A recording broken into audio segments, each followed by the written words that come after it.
Hello again, crypto. I hope everybody's doing well out there. I hope the markets are treating you well today.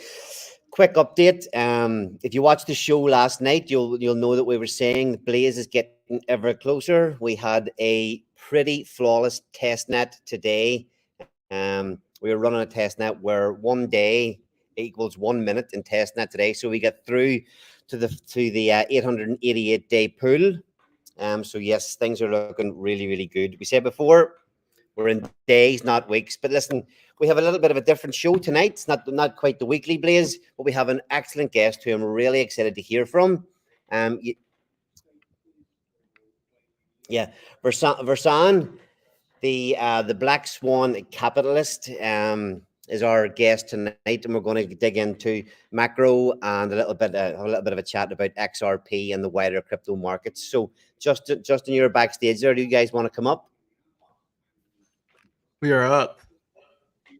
Versan, Hey, how you doing? Welcome to the show, and thanks very much for coming along. How are you doing today? doing well, man. This is going to be a lot of fun. Thank you. Yeah. Yeah, So thank you for coming, Versan. we'll Yeah, crack my straight. We'll pleasure. crack straight into it. Do you want to tell us on our viewers a little bit about yourself? Sure.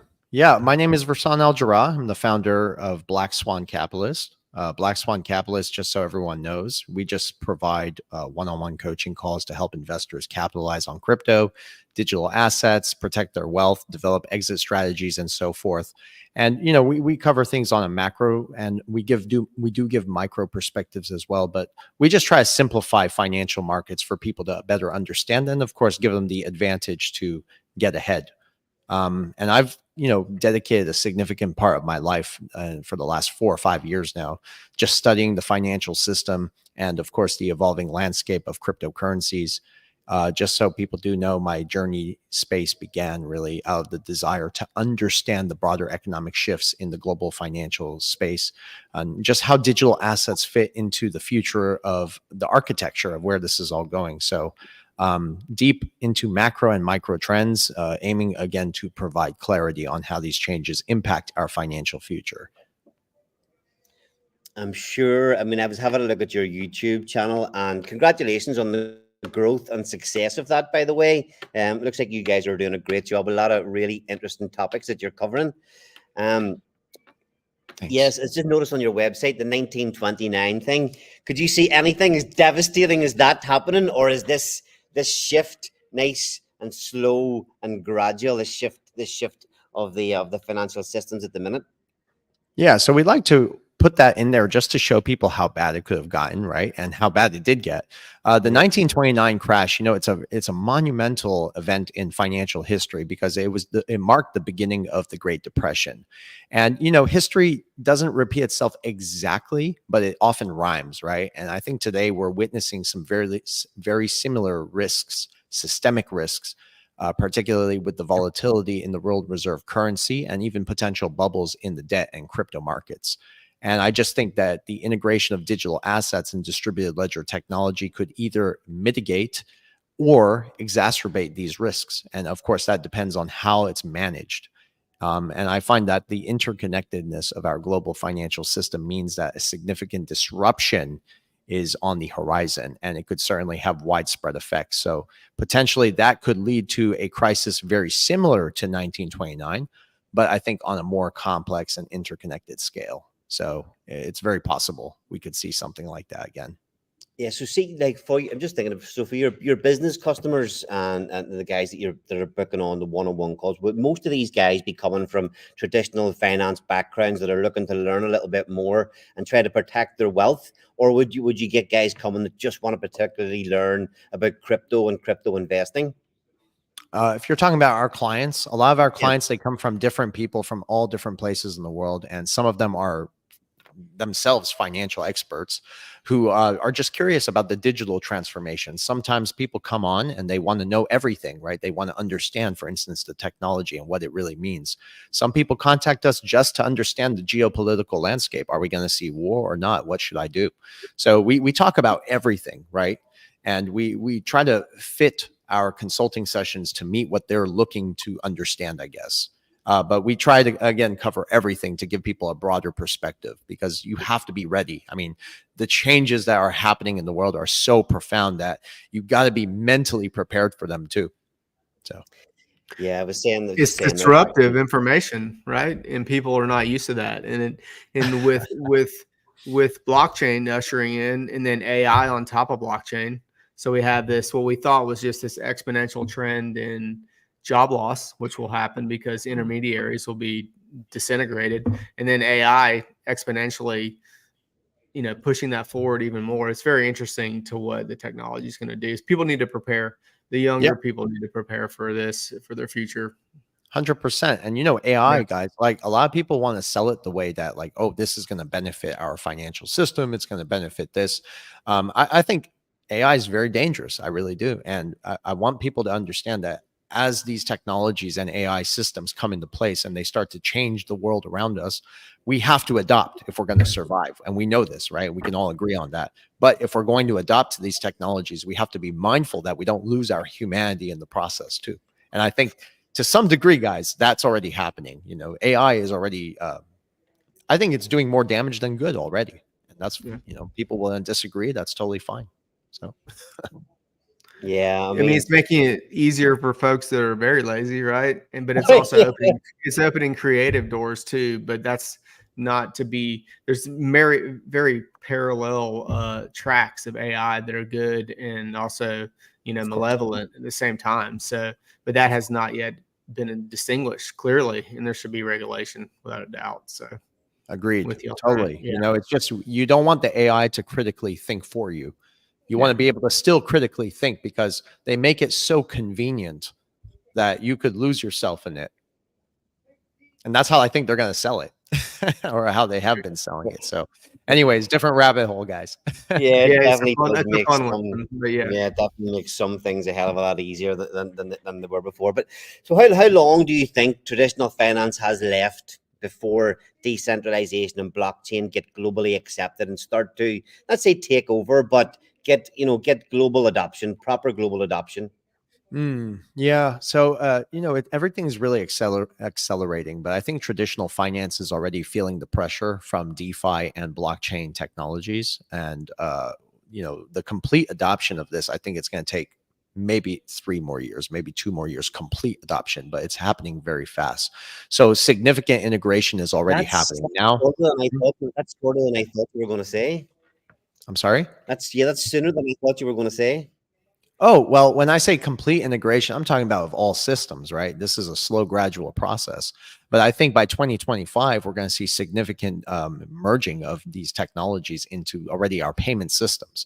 But when I say like 3 to 5 years, right, I'm talking about the supply chains as well, energy, all the other disruptions that are associated with the monetary system. Or for all we know, it could be all at once. Anything could happen, right?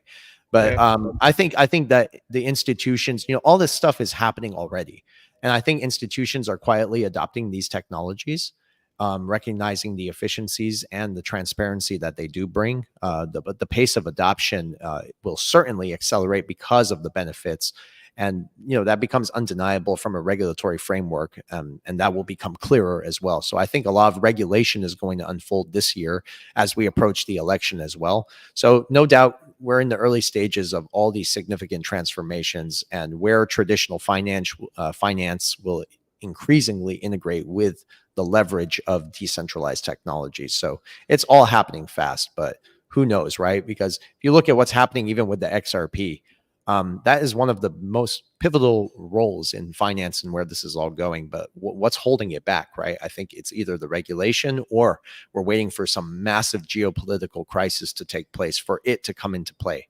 Who knows? Yeah, I seen you have the XRP logo on the website. So obviously you're a strong advocate, and there's a mention on the website about a single asset. So obviously, I think maybe you're an advocate for XRP. So do you think do you think we'll see an end to central banks? And do you think what role does XRP play in that? Sure. So a lot of people out there do believe central banks are going to be gone, right? I disagree because that's why they're adopting the technology. I don't think central banks will disappear. I think that their role in the financial system will evolve, if that's how we can look at it. And I think XRP just plays a very crucial role as a digital cross-border settlement protocol that's designed, again, for large financial institutions and governments. So it can act as a global reserve settlement mechanism. And, I've talked about this many times. What does the dollar do? The dollar is a global reserve settlement system, right? So if XRP can target the cross-border payments issue and the liquidity crisis as well, it can act as a global reserve settlement mechanism. So it could potentially replace the dollar in its role while still coexisting with it. You see what I mean? So I think central banks will continue to exist. I just think their role is going to evolve. And I think their operations will increasingly incorporate the digital asset revolution that we see, like XRP and other technologies out there, to basically just streamline and secure international transactions, making basically the global financial system more efficient and inclusive. And I think that's how they're going to sell it. So I mean, with all that in mind, like, as XRP, if it, say that is its role and that's what it does, it was it was to become what way does that perform as a speculative instrument? Then if it gets adopted as a global currency, is it absolutely not a speculative interest then? I don't think it's a speculative asset, if that's what you're asking. Yeah. Okay. Is that what you're asking? Yeah, that's what I'm asking. Yeah. Okay. Yeah. It's certainly not a speculative asset. At this point, man, oh my God. At this point, you don't even have to look anymore. It is absolutely clear what's going on here. And it's for those who are looking for it. I think some very big changes are happening. And I think governments are running to hard assets like gold and silver and other precious metals and commodities. We are going back to a commodity-based financial system.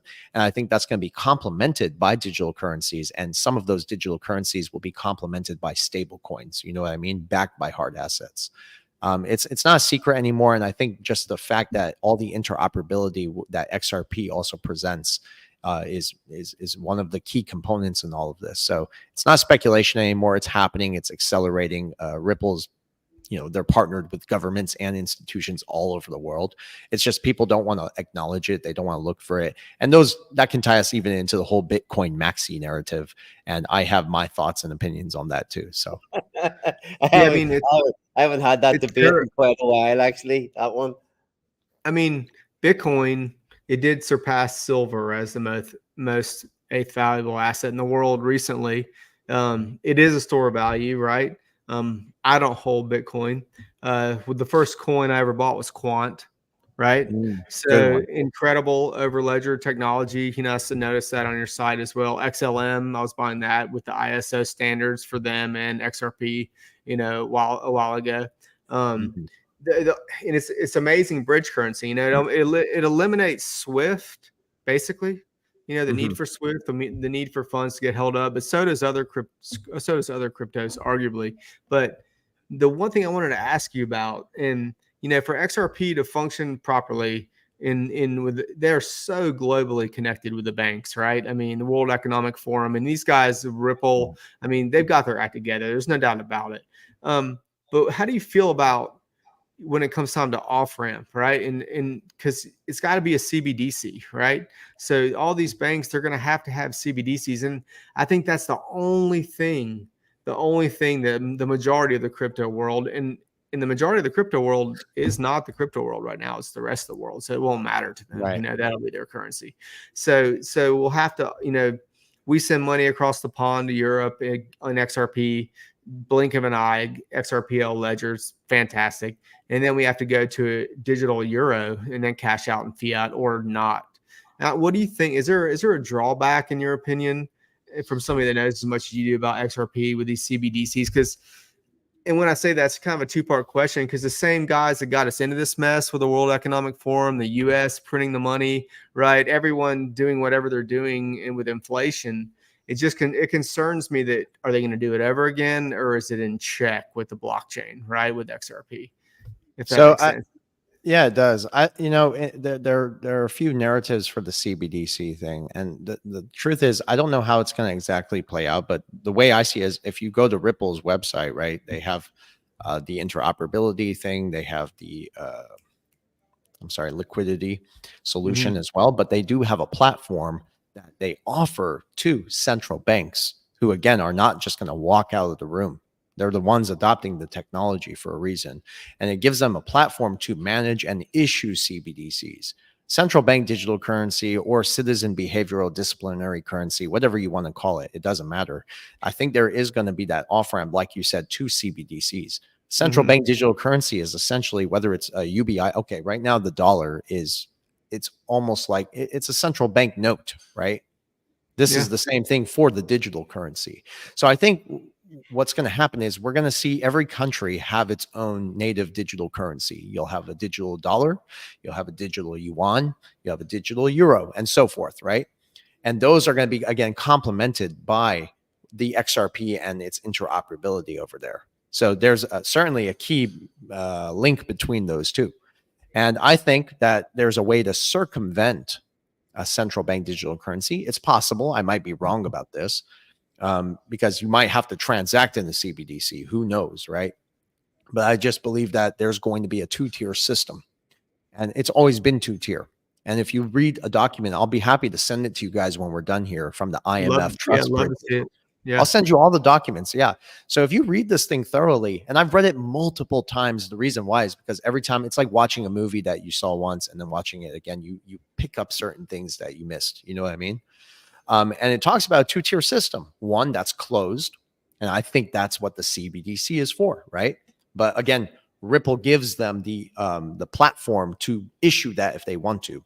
And then it seems that they're building another system, two-tier, that is going to be backed by hard assets. And I think that's where the stable coin narrative comes in real fast, and I'm trying so hard to like piece these things together, but don't get me wrong, guys. I don't know everything. I don't have all the answers. I'm trying. That's a good point about the CBDC backing, That's good. That's a good point. And I'm trying to figure this out just like you guys are, it's just, I think I've read enough material to affirm what I'm saying here, that there is a two-tier system coming for sure, not one.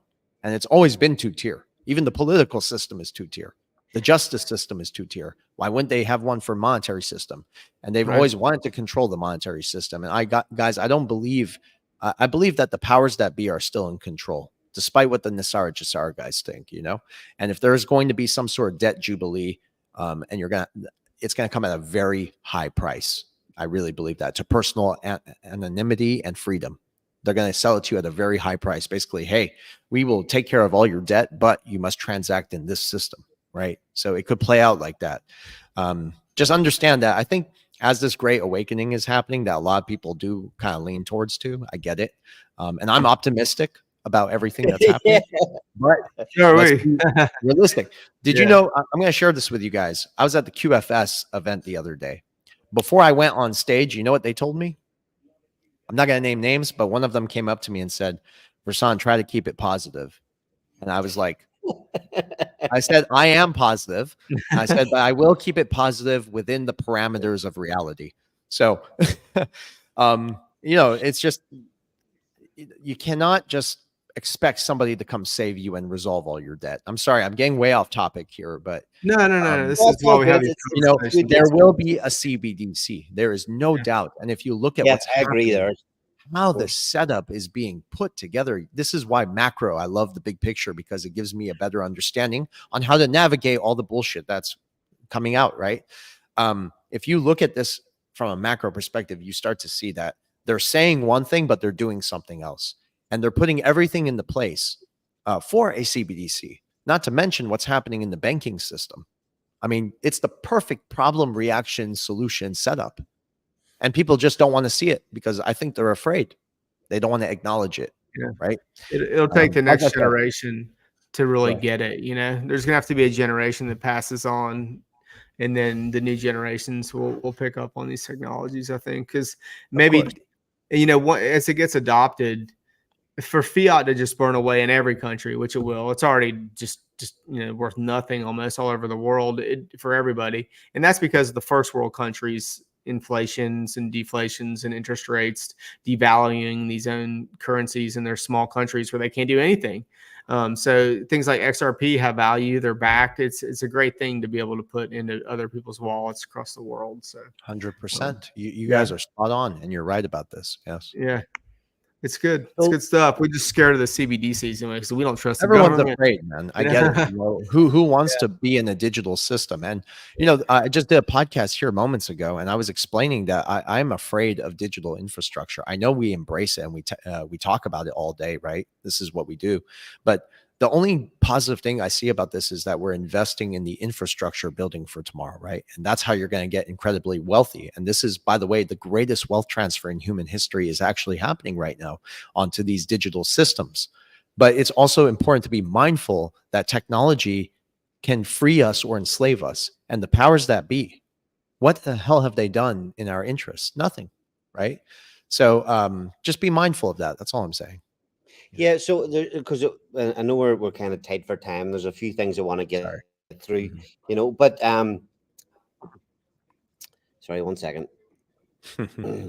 Yeah, sorry guys for going off topic. No, not at all. Not at all. It's just what you said there. I don't want to bring it back to get this covered, to make sure we get your views on this. But with you're talking about the financial reset and transfer of wealth. In terms of crypto, do you think that this bull run will be the last kind of crazy mad gains type of bull run, or do you see crypto continuing its 4-year cycles for another maybe 1 or 2 cycles, or how do you see that play out? I think regulation also plays a big role in this, and obviously regulation is inevitable. And I think it's going to curb. In the meantime, we're seeing a lot of wild speculative gains, right? That's what we've been seeing, and I think we're getting to a point where stability and mainstream adoption is approaching. So to answer your question, this might be the last bull run of its kind because it's characterized, I think, by extreme volatility and outsized returns. So this doesn't mean it's the end of significant opportunities, right? But I think the focus, what we're seeing here, is going to be able to shift into a short-term lived sustainable growth of real-world use cases with these digital assets. And a regulated environment that will provide, of course, a safer space for institutional and retail investors alike. We're getting there. So this could be one of the biggest bull runs in history. And money velocity. Oh, sorry, guys. Also, money velocity confirms this. So I watch central banks a lot, and I watch what they're doing, whether this collapse is approaching or not sooner. The money velocity confirms that they're about to print more money. What do you see on top of that? The economy is failing and they're trying to take us to war. They normally would take us to war when they want to look for a scapegoat. And that's going to require them to print so much money. And I think we're at the very cusp of a massive bull run. I don't know how it's going to play out, but I have an idea. I think this is, it's just approaching very fast. And what I was going to say is if you look at the charts, we're actually in the accumulation phase, but we're nearing the end of that. So we're about to see a massive bull run. You want to be on the right side of this because as they print all this money and put it in the system, it's going to prop up Bitcoin. It's going to prop up the crypto markets, the stock markets, the S&P. But it's going to come at a very high cost as well because for all that printed money, you're stealing purchasing power from every other dollar in existence. That means the rich get richer, the poor get poorer, and your purchasing power becomes worthless. So again, this is the widening wealth gap. You want to be on the right side of this when it takes off. Yeah, for Absolutely. sure. How am I doing so far? Dude, this is great, Greg. I'm really enjoying getting your takes on things. Okay, we're going to change it up a little bit. I don't want to delve too deep in, but I would like to get an overview from yourself. Can you give us a brief overview of US versus BRICS currently and where you see that headed? I see there's a lot of discussions on your channel about these type of things, and I'd love to just get our viewers to hear some of your takes on that. Yeah, that's a very complex one because see, the US and the BRICS nations, okay, it's a very complex economic and geopolitical struggle, right? Who knows what the real answers are beneath it? But I'll tell you one thing, the US alongside the G7, that's really where the deep state conversation comes into all of this, right? I think they're facing off the BRICS countries And I think they're pushing for a multipolar world. And that's why I think there are going to be two settlement mechanisms too. That I think that's where XRP and XLM come into the conversation real fast. But I think the conflict that we see is just designed to accelerate the adoption of a new financial system and the technologies that we're talking about here, because they both seek to gain an advantage over each other, right?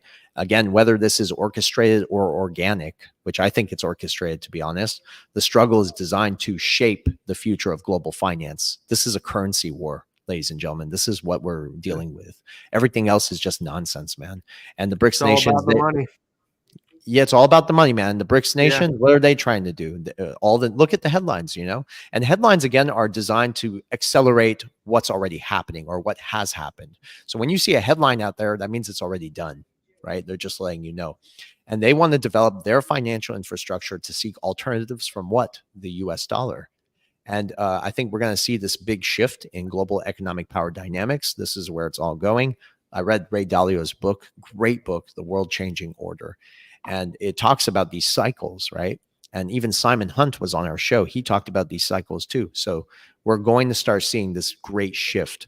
And how they're going to sell it is interesting because they're selling as a more diversified and decentralized financial landscape. But who really knows? Let me ask you this, just your opinion. And I was on your website, cool website, and Thanks. really great. And I noticed you had Caleb and Brown on there. I know about Caleb and Brown. That's one of the people that I'm considering using as an off ramp one day when I do what I do.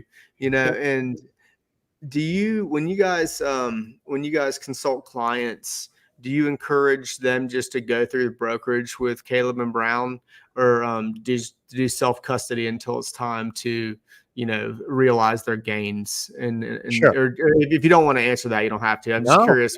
I haven't had experience with Caleb and Brown yet, but it's my intentions due to a mentor of mine that I've used for crypto that they are solid out of Australia when it comes to this. So just perspective on that.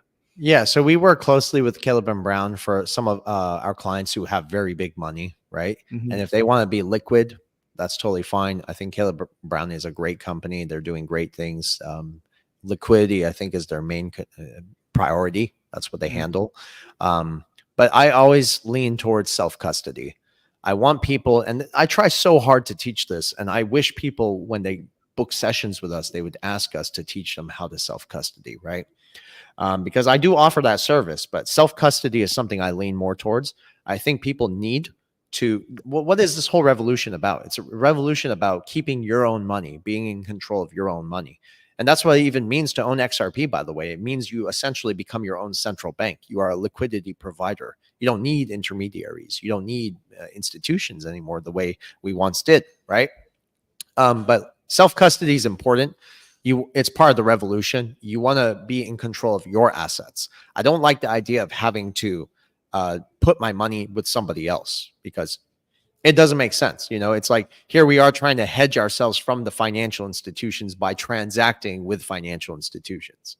It's kind of ironic, It's a great answer, and I was just curious what your take was when you approach, your clients for heavy consulting. Do they do that? Are they too scared to do that? They're too old. Their wealth is acquired. We don't want to touch a hardware wallet type of thing. But yeah, push them. We're all for self custody, and so if you got your XRP self custody, you can go all over the world and open it back up and transfer it into maybe a CBDC or maybe not, right? Maybe you flip it into something else if the CBDCs haven't come out yet and off ramp it in borderless bank transactions. So I think you're muted, Versan. Looks like you're still there. You go. I think you're good now. So sorry about that, guys. Nah, dude. It's all right. Technology. You see what I'm talking about? I'm just joking. You're trying to get it right. All us super smart people can't do the basics. Yeah, it's very true, right? Mm-hmm. Do you, for your own investments and things at the minute? Are you still have you got all your investments made for this bull run? Are you always on the lookout at the minute for new investments? Or are you kind of set with everything ready to play long term? Or what sort of position are you in yourself at the minute? I am invested in so many things. Okay, so I have a mix of set investments and I like to stay agile to capitalize on new opportunities whenever I see them, right? This is not something you can actually teach people. Um, but of course, I'm going to share my portfolio with you guys. I have assets only with strong use cases and potential. And I'm continuously researching and monitoring the markets just to see other emerging technologies and trends that could certainly offer significant returns. So those who do follow my content, you know, I am very strong advocate for hard assets. I will talk about digital assets too. I know it's a digital asset space, but it's important to own gold and silver. I really believe that. It's been, you know, money forever. And by the way, silver is the Achilles heel to gold, and gold is the Achilles heel to all currencies, as it should be. Remember, they took us off a gold standard for what purpose? To create a slave system, debt based, right? And that's where we are today. And that's the problems. So, always important to own gold and silver.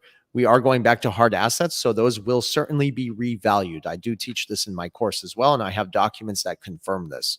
There's going to be a reevaluation of the gold price and all things metals, commodities. So, it's important to have exposure to those real world assets, tangible. Okay. And then the second thing is you want to have food and water. I'm telling you guys, this is an asset for me. I invest hundreds of dollars into food and water. I wish I could be investing thousands, right? But I would if I could. So scarcity of resources is accelerating. People do need to have water and food because all what we talked about is going to be more inflation. So it's going to get more expensive. Why not get it now? And then you want to have digital assets, of course, building the infrastructure for tomorrow. So I'm heavy in XRP. I'm heavy in XLM, XDC, IOTA, Algorand, HBAR, CASPA, KAS, just for the abbreviation. I did make a call on that once and it significantly went up, and the fundamentals are there for the technology. It's going to have a very strong use case very soon. I would say SHX. SHX is a crypto that is focused on tokenization as well. And guess who their biggest investor is? Ripple. Isn't that crazy? Velo is doing some very big stuff. VELO. They are built under the Stellar Platform Foundation, right? Stellar, XLM. And they are doing some big things with debt and credit, which is the driver of all markets. You know, you have to borrow money to make money, right? That's where this is all going. So I think they're doing some very big things. Quant, of course, the overledger technology is very important. And that's going to create the interoperability alongside XRP and its interoperability status. So all these technologies we just mentioned here, they are complementary to each other. And that's the beautiful way to look at this. And guess what? When you look at each of these technologies I just mentioned, and I'm sure there are a few more I haven't covered, they're all targeting different niches. So they're not competing with each other as far as the use case, the solution that they're trying to provide. Therefore, you have a monetary that's your reset. That's your reset of all things. I mean, one of them is targeting supply chains. One is targeting the Internet of Things, value transmission of cross-border payments and settlements. There you go. So banking the unbanked, XLM, right? You see what I'm talking about? So that's your reset. It's crazy, man. And these technologies are the foundation of those new systems. So the greatest wealth transfer in human history is happening right now. And I'm actually very excited about that part. Everything else, it's not noise, but there's a lot of serious risks associated with our traditional banking system. So you want to be on the right side, of course. And that's the blockchain. We were actually talking about that last night. You know, the distributed ledger technology, it's not just for cryptographic currency. You know, it's for tracking tangible assets, from cheese from France to California, in wine from Napa Valley, you know, over to Germany, you know, and there's so many use cases for, you know, loans and financial aspects on these ledgers. Just when I explain it to my family and friends before they start walking backwards away from me, you know, I just tell them, imagine a QuickBooks, digital QuickBooks, right? That you can't make a mistake on, and that it can't be hacked, and everything is right the whole way through, you know, and just, it's a new way of ledgering data, you know, that's immediately accessible, you know. So it's a really special technology with tons of financial opportunities to go with it, right? So there's a lot of opportunity. Whenever there's a crisis, it's an opportunity for people like us to make money. You just have to be paying attention to the right things. Yeah. Listen, thanks very much for sharing your holdings and what you're investing in with us. The last question I want to ask you just before we wrap up is, how do you balance being on the pulse with all these financial systems, all these financial markets, and real life? How do you get away? How do you manage to tear yourself away from the screen? And what do you do for a little bit of chill time? Sure thing. I'm not really good at this part, but I try so hard to balance it, man. And you guys understand where I'm coming from with this. Our lives, even as content creators, journalists, I consider myself more of a unfiltered journalist than I do being a crypto influencer, right? But I like to stay informed, of course, with the crypto space and with real things happening in the world. But it's very challenging, but essential. But I always make time for my health, to maintain a healthy perspective on life as well. And I try to focus also on the disconnect so I don't avoid the burn, so I can avoid burnout. I do get burned out, guys. And I try to focus on professional and personal life as well. So just everything we do, I really, it takes a toll on our bodies. And I try so hard to take regular breaks, engage in hobbies. I love to cook. I mean, that's therapy for me, guys. Yeah, Cooking. yeah, good. Some people, don't like doing that, but I also spend a lot of time outside with my family, loved ones. I ride my bike a lot. So I try to keep myself very active, and of course, mentally, emotionally, and spiritually prepared just for all the changes that are coming. So Yeah, I mean, it's I run a pharmaceutical transport business. That's what I do for a living. I used to, incredible. do a lot of sports, a lot of training. But whenever I get into crypto, I went down the rabbit hole so far that, work all day, crypto all night. I'm not saying it had Yeah, an effect on my health, but it was just, I lost the balance for a while. And yeah, it's just it's one thing that's hard to get. There's just so much to keep on top of all the time. But look, I know you're it's tight for true. time, and just we'll wrap it up there. I just want to say thank you very much for coming on the show, sharing some different perspectives than what we're used to talking on our channel. So yeah, thanks very much for coming on. Have you anything you'd like, any closing remarks or anything you'd like to Ver- say? Um, Yeah, Versan, absolutely. can you see this up on the screen? This is one of our sorry. founders with a one answer. What just 5 words? Since I know you got to get off here. What do you think about that? Do you with the 4-year cycle, or is that Sure. irrelevant? What do you think? First of all, thank him for the question. But Sure. when I Josh. invest in digital assets, I there are some digital assets that I do follow the cycles, right? But there are other digital assets that I will never ever sell, ever. And XRP obviously is one of them. So this is why I always tell people to diversify your portfolio, right? You want to be so diversified in digital assets that when these markets. Oh, is that the same question? I'm sorry. Yeah. So when the All right. market, when the bull market comes in, right, there you could sell the assets that maybe don't have the best use case, or it's not going to bring you the. I'm sorry, that's not a good way to say it. That are not going to bring you the greatest return on investment, right? But I think XRP is going to have the greatest return on investment. That's why I'll never sell it. Again, owning XRP means you are essentially your own central bank. So that gives you a chunk of the global money supply. Think about it like that. So why the hell would you want to sell it for a depreciating asset like a dollar or a fiat currency, right? Yeah. Typically, when I sell assets, just so you guys know, I took profits on Caspa.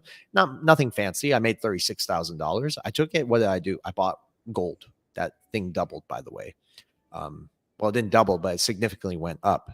And I'm still holding my position there. But I never touched my XRP, even though I got an XRP at 18 cents.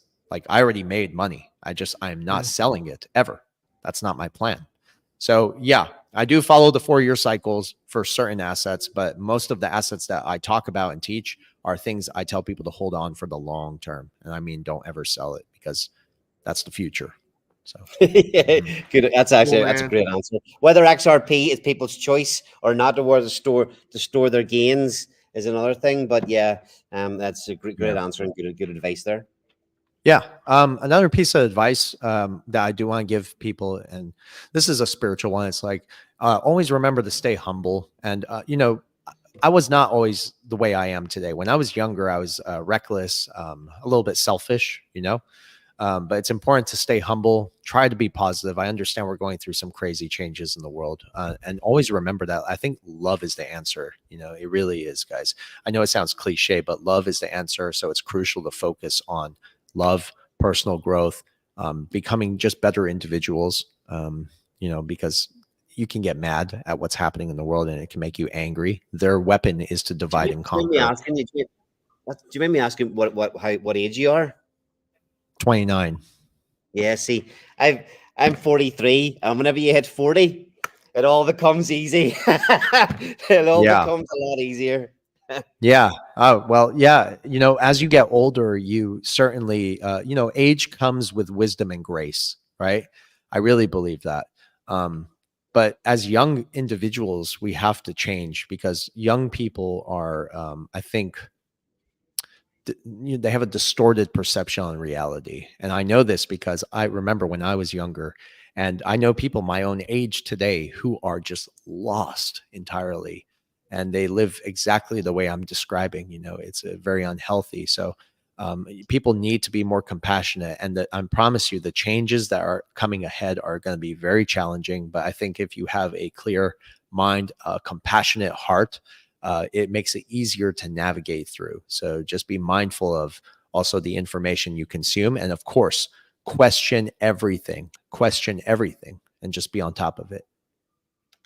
Awesome. Yeah, Listen, man, thank love you is very definitely much. the way to Yeah, go in the world, man. Without doubt, we need more of it and unity. yeah. So Thank you Yeah. very much. 100%. Thanks very much for coming on the show. And yeah, good luck with the rest of the cycle. Good luck with the business, and yeah, keep turning out your YouTube channel. Looks awesome. So thanks very much. Thank you, guys. Yeah, It was a pleasure. and And I hope to do this in the future with you again. That would be great. yeah, and after launch, maybe we'll see how it goes, right? And get you back on, and we talk about a lot of things. Get Of down that course, man. rabbit hole. All right. Yeah, And we can always go down the rabbit hole. The yeah, problem is when you go down there, you can't get back out. So it's like, yeah, gotta just dig keep out. falling. But thank you for coming on our weekly Blaze show, man. We're honored, so we appreciate it. Have a Thank great you, day. guys. Thank you so much. All right. Take care. See you Cheers, later. man. Thank you. All right. Bye.